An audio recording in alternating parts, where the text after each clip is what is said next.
ধর্মতলা থেকে গান্ধী মূর্তির প্রতিবাদী মিছিল। সন্দেশখালীর ঘটনা নিয়ে রাজপথে মিছিলে পা মেলালেন কামদুনির প্রতিবাদে সোচ্চার হওয়া মৌসুমী টুম্পা সহ কামদুনি কাণ্ডের লোকজন, সাথে যৌথ মঞ্চ, এমনকি বিজেপির বেশ কিছু নেতৃত্ব, স্থানীয় সহ বিদ্বজনেরা।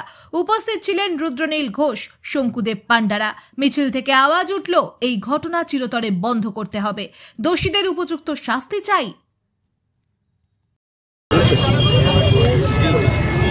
সন্দেশখালীর ঘটনা অত্যন্ত মর্মান্তিক বা দুঃখজনক এবং একজন মহিলা হিসেবেও নিজের লজ্জা লাগে যে সন্দেশখালীর যে ঘটনা ঘটেছে এটা কখনো ভাবা যায় না যে রাজ্যে এই ধরনের ঘটনা ঘটতে পারে। কারণ যেখানে মাননীয়া মহিলাদের সুরক্ষার জন্য 500 টাকা 1000 টাকা লক্ষ্মীর ভাণ্ডার দিচ্ছে, আজ সেই লক্ষ্মীদের উপরেই অত্যাচার হচ্ছে, অথচ এখনও পর্যন্ত মাননীয়া সেখানে যাওয়ার প্রয়োজন মনে করলেন না। আমি তো ফার্স্ট দিনই আমি আর টুম্পা সেখানে উপস্থিত হয়েছিলাম যে সন্দেশখালীর মা বোনদের সাথে কথা বলার জন্য, কিন্তু আমাদের প্রচুর পরিমাণে হেনস্থা হতে হয়েছিল।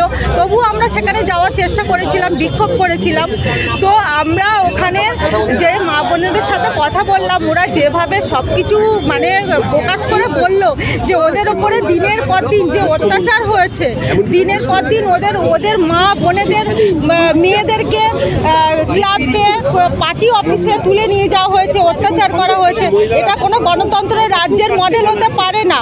আমরা চাই কামদুনি, সন্দেশখালী এগুলো কোনো রাজ্যের মডেল আমরা আর দেখতে চাই না। আমরা চাই এই সমস্ত অন্যায় থেকে আমরা নিষ্কৃতি চাই। তো তার জন্য আজকে আমরা মিছিল ডেকেছি।